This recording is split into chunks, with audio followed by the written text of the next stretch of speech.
আসসালামু আলাইকুম বন্ধুরা, কেমন আছেন সবাই? আশা করি আপনারা সবাই ভালো আছেন। আমি আল্লাহর রহমতে ভালো আছি। আমি এখানে একটি ড্রয়িং করেছি। তো এই ড্রয়িংয়ে এই যে 10 mm phi spiral @75 mm piece, এই যে ফাই চিহ্নটা যেটা দিয়েছি না, এটা আমরা কিভাবে লিখব? এটা কিন্তু লেখার জন্য কিবোর্ডে সরাসরি লেখার মতো কোনো অপশন নেই। এটা লেখার জন্য একটা টেকনিক রয়েছে, সেইটাই আমি আজকে এই ভিডিওতে দেখাবো। সেটা হচ্ছে যে প্রথমে আমাদেরকে এই যে লিডার নিতে হবে, লিডার নিয়ে পরে টেক্সট নিতে হবে লিডারের উপরে।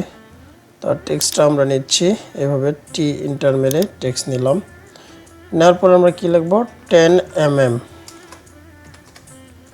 10 mm এই যে ফাই, এইটা সরাসরি কিবোর্ডে কোনো চিহ্ন নেই, তাই এটা একটা টেকনিক করে লিখতে হবে। সেটা হচ্ছে যে কিবোর্ডে ডাবল পার্সেন্টেজ দিব, পার্সেন্টেজ এবং সি লিখব, তাহলেই কিন্তু এই চিহ্নটা হবে। এমনি এমনি সরাসরি এই চিহ্নটা থাকলে এই টেকনিকটা অবলম্বন করা লাগতো না, কিন্তু যেহেতু এটা নেই তাই আমাদের কি করতে হবে?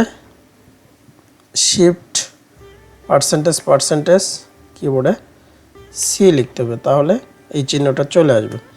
এখন স্পাইরাল সরাসরি আছে, তাই আমরা দিচ্ছি 75 mm পিস। এই যে হয়ে গেল, কত সুন্দর আমরা জিনিসটা লিখতে পারলাম। তো ড্রয়িংয়ে কিছু চিহ্ন রয়েছে যেগুলোর কিছু টেকনিক অবলম্বন করে এই চিহ্নগুলো আনতে হয়। তো আমরা এই জিনিসগুলো যদি জেনে থাকি তাহলে অবশ্যই আমাদের কাছে এই কাজটি করা অনেক সহজ হবে। আর যদি না জানি তাহলে অনেক খোঁজাখুঁজি করেও এই জিনিস পাওয়া যাবে না। তো ভিডিওটি শেষ পর্যন্ত দেখার জন্য আপনাকে অসংখ্য ধন্যবাদ। আসসালামু আলাইকুম।